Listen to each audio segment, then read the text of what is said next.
타서는 안 될 배였다. 일본에서 18년이나 운항된 낡은 배였고 무분별한 규제 완화를 통해 수입된 선박이었다. 수리는 늘 땜빵으로 이루어졌고 무리한 개조와 증축이 배의 무게중심을 높여놓았다. 더 많은 화물을 싣기 위해 배의 균형에 절대적 영향을 미치는 평형수가 상당량 빠져 있었다. 선장은 비정규직이었고 1등 항해사와 조기장은 출항 전날 채용된 직원이었다. 선사 직원의 증언에 따르면 출항 직전 선박직 선원들이 출항을 거부하며 애걸복걸했다고 한다. 이유는 알 수 없지만 선장의 상태도 평소와 달리 불안해 보였다. 세월호는 국가보호장비로 지정된 배였고 국내 2000톤급 이상 여객선을 통틀어 유일하게 유사시에 국정원에 우선 보고를 해야 하는 배였다.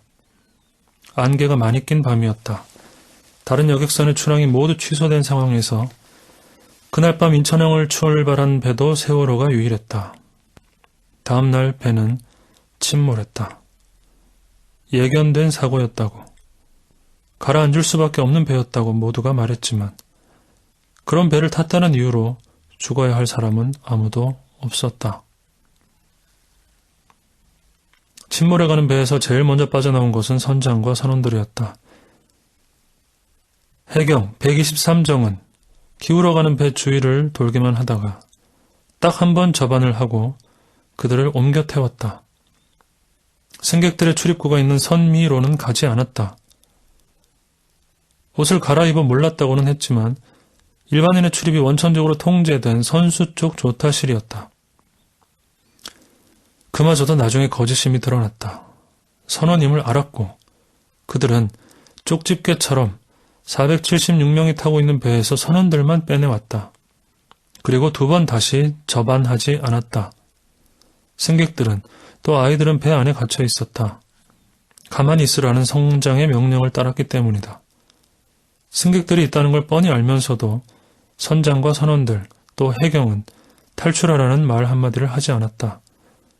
오로지 스스로의 힘으로 배를 빠져나온 승객들만이 가까스로 헬기와 보트에 오를 수 있었다.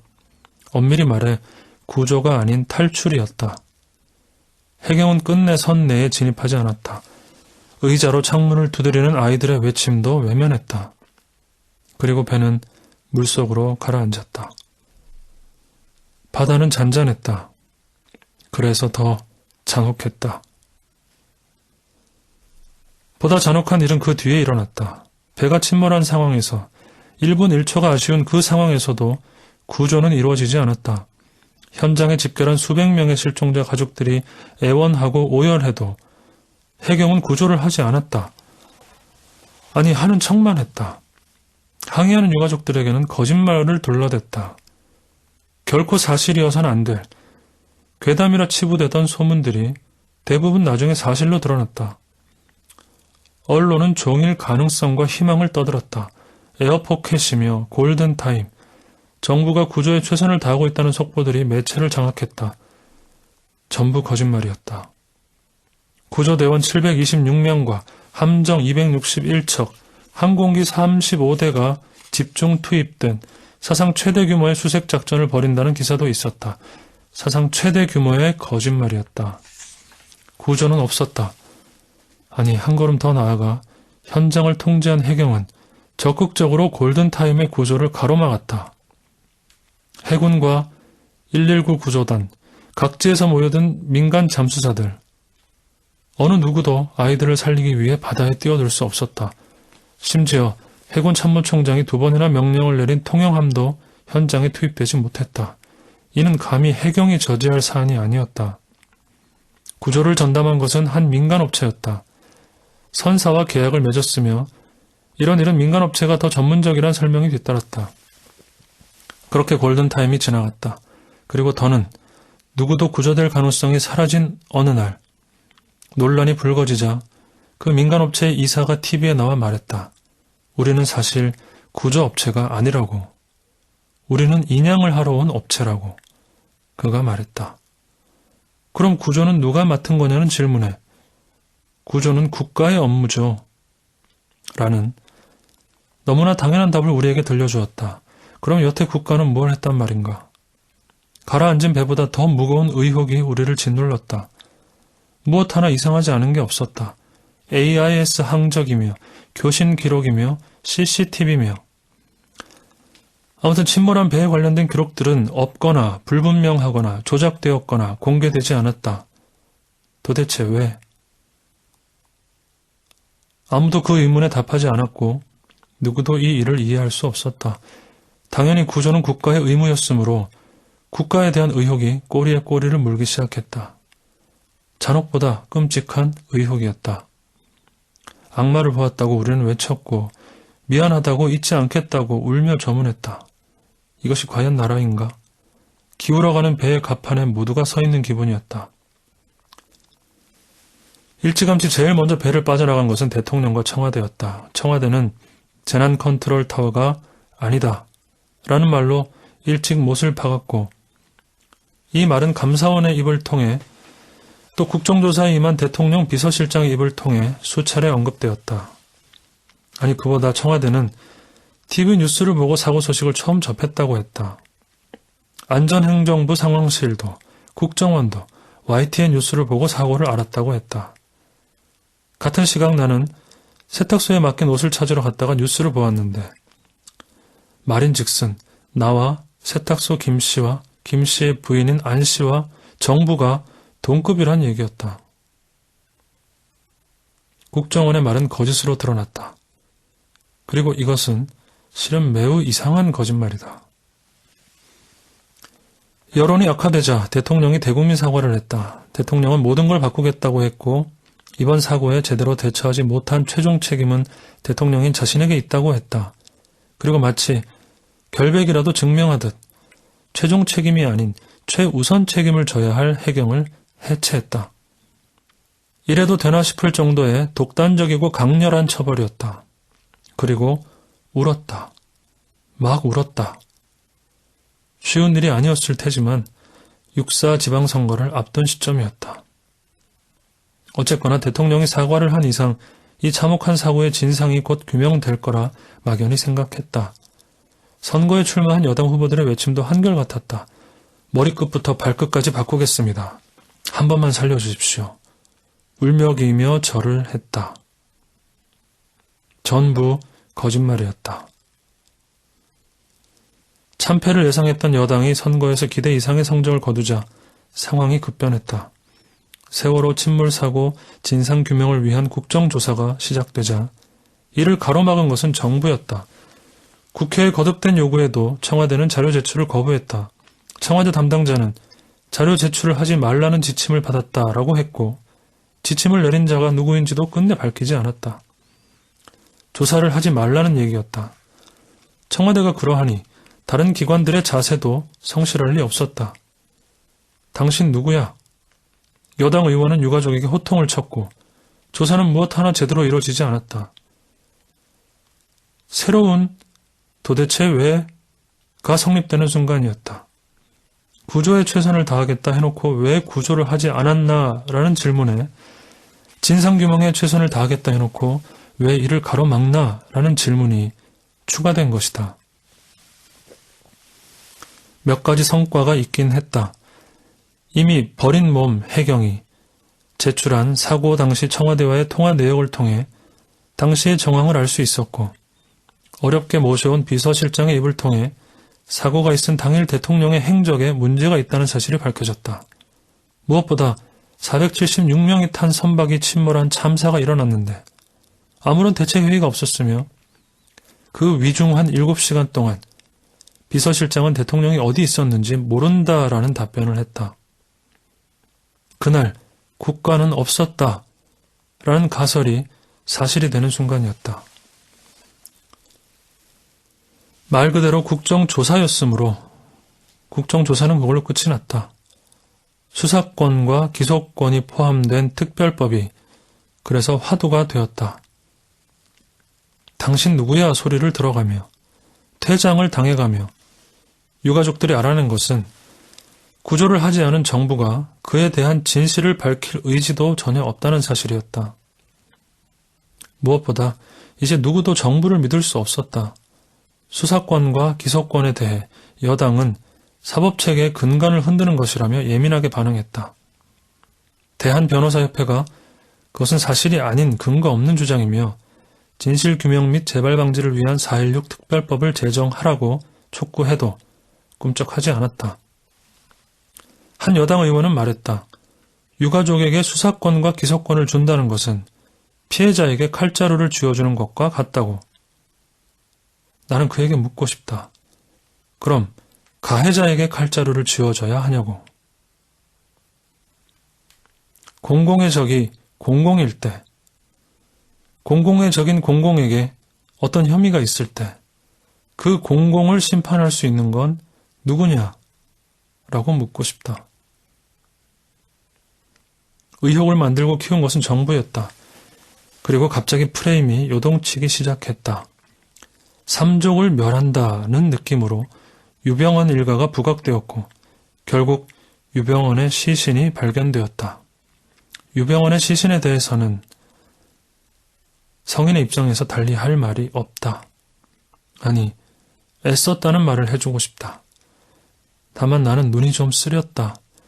눈이 부실 정도로 과도한 보도였기 때문이다. 제사상에 오른 돼지머리를 보는 듯도 했고 구판이란 게 이런 건가 생각도 들었다. 실은 그럴 사안이 전혀 아니었다. 과도하고 불필요한 흐름은 거기서 그치지 않았다. 농성 중인 유가족들을 향한 공격이 여당 의원들의 입을 통해 언론과 인터넷과 SNS를 통해 애국 보수단체의 행동을 통해 쏟아지기 시작했다. 도대체 왜? 이럴 사안도 전혀 아니었지만 아무튼 이 불필요한 동작의 흐름을 모아보면 정부가 지향하는 바를 알 수 있었다. 세월호는 사고라는 것. 즉 사고 그리고 보상이라는 프레임이다. 이미 여러 의원들이 같은 맥락의 말을 이어왔고 이 말은 또 여러 갈래의 뿌리를 내리고 또 내렸다. 누가 놀러가서 죽으라 했어요? 그만큼 했으면 됐지. 왜 사고로 죽은 걸 가지고 정부를 물고 늘어지냐? 유가족이 벼슬이냐? 사고 원인은 죽은 유병헌한테 물어봐라. 차 타고 가다가 죽으면 대통령한테 가서 항의하냐? 세월호는 기본적으로 교통사고다. 아무튼 또 기타 등등. 나는 문득 김보성을 떠올렸는데 이것이 논리라기보다는 의리라는 느낌이 들어서였다. 그렇다. 지금 누군가가 세월호가 의리의리한 사고로 정리되기를 간절히 바라고 있다. 만약 이 나라가 침몰한다면 그 원인은 의리일 거라 나는 믿는다. 의리 아닌 의리로 유지되는 집단 두 개를 나는 알고 있다. 군대와 마피아다. 윤일병 사건과 세월호는 여러 가지 공통점이 있다. 우선 지도자가 뉴스를 보고 사건을 알았다는 점, 유가족의 손으로 진실을 밝히지 않으면 그대로 묻혀 넘어간다는 점, 수십 년간 이런 일들이 있어 왔으나 어떤 적폐도 실은 해소되지 않았다는 점, 관피하며 해피하 이런 단어들이 비로소 수면에 떠올랐지만 나는 그 정점에 정권이 있다고 생각한다. 보수는 부패로 망하고 진보는 분열로 망한다는 말이 있다. 하지만 그렇지 않다. 진보는 분열로 망해도 보수는 부패로 망하지 않는다. 분열에는 의리가 없지만 부패에는 의리가 있기 때문이다. 세월호는 사실 30년 전 한 여가수의 노래 속에 처음으로 떠 있었다. 아, 대한민국이라는 노래였다. 하늘엔 조각구름 떠 있고 강물에 떠 있던 그 유람선. 바로 유병헌과 세모 해운의 출발이었다. 그는 바로 정권과의 의리를 쌓아나갔다. 그 의리 때문에 오대양 사건의 진실은 밝혀지지 않았고 아 대한민국 속에 떠있던 그 유람선은 30년 뒤 세월호가 되어 우리 앞에 나타났다. 여기서 아무도 지적하지 않는 세월호의 키워드를 말해야겠다. 그것은 민영화다.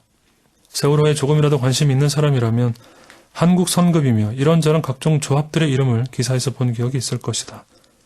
이제 이것을 단순한 비리, 유착으로 보아서는 곤란하다. 예컨대 30년 전 세모의 뒤를 봐주던 공무원이 진급을 하고 퇴직을 했다면 그는 순순히 그 권익을 손에서 놓고 싶었을까?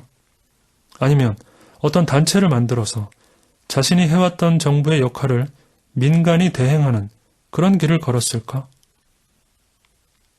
그럼 이런 예는 또 어떨까? 세월호를 검사했던 한국선급은 주로 퇴임한 해수부 관리들이 요직에 앉는 비영리 단체인데 경제 활성화와는 매우 동떨어진 비영리 단체라는 한계를 극복하고 지난해 박근혜 정부로부터 대한민국 창조경제 대상을 수상했다면 어떨까? 실제로 한국선급은 대한민국 창조경제 대상을 수상했고 이는 비단 해운업계의 일만은 아닐 것이다. 끊임없이 정부의 업무는 민영화되어 가고 있다. 때로 정부의 형태를 빌려 민영화가 진행될 수도 있다. 예컨대 정권의 핵심이 어떤 정책을 세워 특정 기업이나 업종에 정부의 업무를 맡긴다면 혹은 판다면 또 예컨대 국정원과 같은 주요 국가기관이 어떤 특정 세력에 의해 실은 민영화된다면 생각만 해도 끔찍한 일이 아닐 수 없다. 이제 다시 세월호는 사고다라는 명제로 돌아가 보자. 자꾸 사고 해서 하는 말인데 그렇다. 이제 두 장의 필름을 분리할 때가 되었다. 세월호는 애초부터 사고와 사건이라는 두 개의 프레임이 겹쳐진 참사였다. 말인즉슨 세월호는 선박이 침몰한 사고이자 국가가 국민을 구조하지 않은 사건이다. 이제 이 두 장의 필름을 분리해야 한다. 겹쳐진 필름이 이대로 떡이 질 경우 우리는 이것을 하나의 프레임, 즉 세월호 침몰 사고로 기억할 위험이 크기 때문이다. 대부분의 언론이 아직도 이 타이틀을 쓰고 있다. 별다른 오류가 없어 보이지만 여기에 누구도 의도하지 않은 함정이 있다. 명사는 모든 것을 아우른다. 그리고 인간의 무의식은 시간이 흐를수록 이를 사고로 인지하기 마련이다. 사소한 문제인 듯 하나 이는 매우 중요한 사안이다. 사고와 사건은 다르다. 사전적 해석을 빌리자면 사고는 뜻밖의 일어난 불행한 일을 의미한다. 반면 사건은 사회적으로 문제를 일으키거나 주목받을 만한 뜻밖의 일을 의미하는데 거기엔 또 다음과 같은 해석이 뒤따른다. 주로 개인 또는 단체의 의도 하에 발생하는 일이며 범죄라든지 역사적인 일 등이 이에 속한다. 그렇다. 그런 이유로 우리는 교통사고를 교통사건이라 부르지 않으며 살인사건을 살인사고라 부르지 않는 것이다. 그러므로 세월호 사고와 세월호 사건은 실은 전혀 별개의 사안이다. 나는 후자의 비중이 이루 비교할 수 없을 만큼 훨씬 더 중요하다고 생각한다. 다시 한번 분명히 말한다. 이것은 국가가 국민을 구조하지 않은 사건이다. 야당이 왜 사건이라는 타이틀을 확보하지 않는지 나는 모르겠다. 거기에 비해 여당은 노력하고 있다. 필사적이다. 조원진 의원은 말한다. AI가 퍼지는데 대통령이 모든 사람을 동원해서 막아라. 그러면 컨트롤 타워입니까? 주호영 의원은 말한다. 세월호는 기본적으로 교통사고다. 나는 이들이 학식이나 판단력이 모자라서 저런 말을 한다고 생각하지 않는다. 어떤 반응이 돌아올지 모르고 뱉는 말은 더더욱 아니다. 지금 저들은 사건이라는 타이틀을 확보하기 위해 필사적으로 노력하고 있다. 사고라는 단어가 거론될 때마다 겹쳐진 필름이 떡이 진다는 사실을 저들은 잘 알고 있다. 삼족을 멸하듯이 유병언을 부각시킨 이유도 그것이다. 부각이란 말에 거부감을 느낄 사람도 있겠으나 나는 호위무사란 단어를 고딩 때 겨울날 무협지에서 읽은 후 27년 만에 조우했다. 경호원이나 보디가드라는 단어를 기자들이 몰랐을 거라고는 더더욱 생각지 않는다. 유병언은 사고의 책임자이지 국가가 국민을 구조하지 않은 사건의 책임자는 아니다. 사건의 책임자는 따로 있다. 유가족들이 또 많은 국민이 진실을 밝히고자 하는 이유는 그 때문이다. 지금 그것을 정부가 가로막고 있다. 도대체 왜? 나는 그 이유를 모르겠다. 아무것도 밝혀지지 않았으므로 보편적이고 일반적인 얘기만 하려 한다. 사고와 사건의 관계에 관한 얘기다. 우선 사고에는 의도가 없다.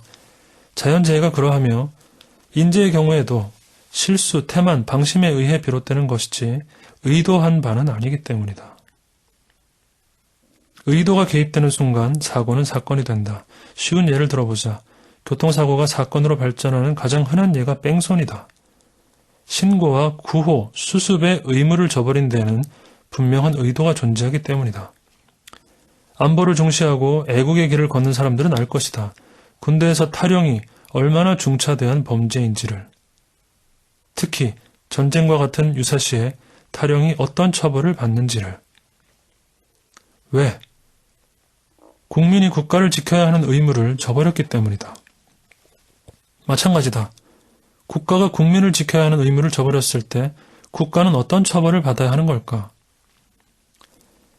당신은 의무를 다해왔고 한 푼도 빠짐없이 세금을 납부했다. 국가의 안녕을 위해 언제나 여당을 지지해왔다. 그런 당신이라면 한 번쯤 깊이 생각해볼 문제가 아닐 수 없다. 안다. 대통령이 직접 TV에 나와 눈물을 흘렸다는 걸 안다. 그러나 탈영병들도 모두 눈물을 흘린다. 앞서 말한 의도라는 이 중요한 단어를 기억하자. 이 의도가 있음으로 해서 사건에는 위장과 은폐, 의혹이 뒤따르기 마련이다. 사건과 실화라는 잡지는 창간될 수 있어도 사고와 실화라는 잡지는 창간될 수 없는 이유가 그 때문이다. 여기서 한 가지 짚고 넘어가자. 대상이 해경이든 언론이든 국정원이든 청와대든 어쨌거나 공공의 주체인 당신들에게 하고 싶은 말이 있다. 당신들은 너무 많은 거짓말을 했다. 선박이 침몰한 그 순간부터 지금까지 정말 너무 많은 거짓말을 했다. 서슴없이 했다. 유가족들이 오열하는 앞에서도, 전 국민이 지켜보는 앞에서도 국민을 상대로 거짓말을 했다. 다 바꾸겠다고 거짓말을 했고 성역 없는 수사를 하겠다고 거짓말을 했다. 구조에 최선을 다한다는 거짓말을 했고 구조대원 726명과 함정 261척, 항공기 35대가 집중 투입된 사상 최대 규모의 수색 작전을 벌인다는 사상 최대 규모의 거짓말을 했다. 304명의 무고한 죽음 앞에서, 그러니까 당신들은 이루 열거하기 힘든 많은 거짓말을 했다. 왜냐고는 묻지 않겠다. 더는 거짓말을 듣고 싶지 않기 때문이다. 거짓말은 의도에서 비롯된다. 아니, 거짓말은 그 자체가 의도이고 사건이다. 인류 역사를 통틀어 이토록 많은 거짓말이 필요했던 사고 수습은 없었다. 당신들은 어떤 의혹을 받아도 싸다. 역시나 보편적이고 일반적인 얘기로 못을 박자면 사고로 위장된 사건은 있어도 사건으로 위장된 사고는 존재하지 않는다. 물론 예외는 있다. 예컨대 그런 일이 없었는데 정부가 전 언론을 동원하여 자국의 군함이 적국의 어뢰를 맞았다고 주장하는 경우가 그런 경우이다. 뜨끔해하거나 오해하지 말기 바란다. 1964년에 있었던 미국의 통킹만 사건을 말하는 것이니까. 훗날 베트남전의 빌미를 얻기 위한 자작극으로 밝혀졌다. 이런 개쓰레기 같은 조작은 인류사를 통틀어 극히 드문 일이고 내가 말하고자 하는 것은 일반적인 범죄에서의 사고와 사건의 관계이다. 실은 정부를 위해서 하는 말이다. 내가 볼 때 진실을 밝혀야 할 입장에 선 것은 유가족들이 아니라 당신들이다. 이 참사가 사고로 위장된 사건이 아니라면 말이다. 가라앉은 세월호 속에서 한 대의 노트북이 건져졌고 거기서 또 국정원의 이름이 적힌 파일이 나왔다. 세월호의 실소유주가 국정원이 아니냐는 의혹이 제기되고 곧바로 국정원이 이에 답했다. 아니었다. 이미 사망했다는. 국정원이 말한 파일의 작성자는 문서가 작성된 이후 입사한 선원이었다. 당신들은 이미 지난 대선 때 댓글 공작을 통해 선거에 개입했으며 이 와중에 군 사이버 사령부의 선거 개입 역시 사실로 밝혀졌다. 서울시 공무원 간첩 조작 사건으로 국정원장이 사과를 한 것은 세월호 참사가 나기 불과 하루 전이었다. 사건 초기 참사가 난 사실을 뉴스를 보고 알았다고 또 거짓말을 했다. 정말 진실을 밝혀야 할 사람들은 당신들이다. 적과 대치한 상황에서 언제나 위중한 업무를 도맡아야 할 국가의 주요 기관이기 때문이다. 나는 두렵다. 유가족들의 단식이 이어지고 있기 때문이다. 여당이 보이는 사고와 보상이라는 프레임으로는 이 문제를 절대 해결할 수 없다. 아마도 다음 프레임은 세월호가 경제의 발목을 잡는다. 또 이어질 프레임은 세월호 유가족 속에 불순 선동 세력이 있다. 그리고 당신들의 비장의 무기, 종북으로 뭐라 할까? 나는 두렵다. 그럴 사안의 일이 아니다. 선거에서 이겼으니 이는 국민이 면죄부를 준 것이라는 식으로 뭉개고 갈 일이 아니란 말이다. 진심으로 대통령께 고하건대 아직 당신이 모르는 사실이 있다. 당신도 분명 그 꽃다운 아이들을 구하고 싶었을 것이다. 선실 구석구석을 수색해 단 한 사람도 빠뜨리지 말고 구하라는 명령을 내린 것도 그런 이유였을 것이다. 하지만 그럴 기회가 당신에게 주어지지 않았다. 비서실장의 말 그대로 누가 보기에도 생각보다 배는 너무 일찍 넘어갔다. 그러나 아직 기회가 사라진 것은 아니다. 진심으로 바라건대 각하, 지금 당신에겐 저 불쌍한 유가족들을 구조할 기회가 아직은 남아 있다는 말을 진심으로 하고 싶다. 그리고 이것은 마지막 기회이다. 역사가 당신에게 주는 마지막 기회인 것이다. 단 한 번도 진실이 밝혀진 적 없는 나라에서 이 글을 쓴다. 아프다. 너무 아프다. 한 아이의 아버지이기 때문이고 이곳에 발붙인 인간이기 때문일 것이다. 그리고 무엇보다 우리가 모두 한 배를 탔기 때문이다. 내릴 수 없는 배다. 일본이 36년간 운항하던 배였고 우리가 자력으로 구입한 선박이 아니었다. 일종의 전리품이었다. 승전국이었던 미국은 군정을 통해 배의 평형수를 조절했고 배의 관리를 맡은 것은 예전부터 조타실과 기관실에서 일해온 선원들이었다. 그들은 자발적으로 벨로스터 밸브의 한쪽을 아예 비웠다. 평형수를 비우면 비우는 만큼 배에 실을 수 있는 화물의 양은 증가했다. 적재와 적재와 적재와 적재. 우리는 그것을 기적이라 생각했다. 배는 늘 통제되고 관리되어 왔다. 2층 객실에서 3층 객실로, 이어 4층 객실로 올라가는 계단은 언제나 좁고 미어 터졌다. 붐비는 통로에서 또 복도에서 우리는 늘 방송을 들었다. 잘 살아보자는 방송, 하면 된다는 방송이었다. 올라가기 위해, 한 층이라도 더 올라가기 위해 우리는 노력했다. 발전과 번영은 종교가 되었고 배가 왜 이렇게 기울었지? 라고 의혹을 제기하면 종북이라는 이름의 이단으로 몰려야 했다. 우리는 태생적으로 기울어야 했던 국민이다. 기울어진 배에서 평생을 살아온 인간들에게 이 기울기는 안정적인 것이었다. 제대로 포박되지 않은 컨테이너처럼 쌓아올린 기득권과 기득권과 기득권과 기득권의 각도 역시 이 기울기와 각을 같이 한 것이었다. 배는 계속 운항을 해야 했다. 평형수를 뺐음에도 배의 무게중심은 생각보다 낮고 안정적이었다.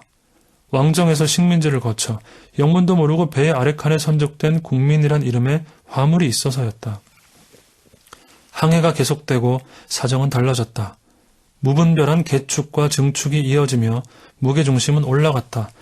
84%가 대학에 진입하는 초유의 고학력 사회가 되었다. 정권의 눈먼 선원들은 여전히 기울기를 유지하려 애를 쓰고 탐욕의 눈먼 국민들은 층수를 유지하려 애를 쓴다. 당연히 문제가 많았으나 근본적인 수리를 한 적은 한 번도 없었다. 땜빵과 땜빵과 땜빵과 땜빵. 그리고 어느 날 마치 이 배를 닮은 한 척의 배가 침몰했다. 기울어가는 그 배에서 심지어 아이들은 이런 말을 했다. 내 구명조끼 입어. 누구도 기득권을 포기하지 않는, 누구도 기득권을 포기할 수 없는 기울어진 배에서 그랬다. 나는 그 말이 숨져간 아이들이 우리에게 건네준 마지막 기회라고 생각한다. 이는 정치의 문제도 아니고 경제의 문제도 아니다. 한 배에 오른 우리 모두의 역사적 문제이자 진실의 문제라고 생각한다. 나는 어렸을 때 에밀레종의 실제 타종 소리를 들은 경험이 있다. 그 소리는 매우 슬펐으나 어떤 슬픔도 극복할 수 있는 아름다움과 기나긴 여운을 간직한 것이었다. 우리가 탄 배의 미래를 위해서라도 세월호라는 배를 망각의 고철덩이로 만들어서는 안 된다. 밝혀낸 진실을 통해 커다란 종으로 만들고 내가 들었던 소리보다 적어도 300배는 더 큰 기나긴 여운의 종소리를 우리의 후손들에게 들려줘야 한다. 이것은 마지막 기회다. 아무리 힘들고 고통스러워도 우리는 눈을 떠야 한다. 우리가 눈을 뜨지 않으면 끝내 눈을 감지 못할 아이들이 있기 때문이다.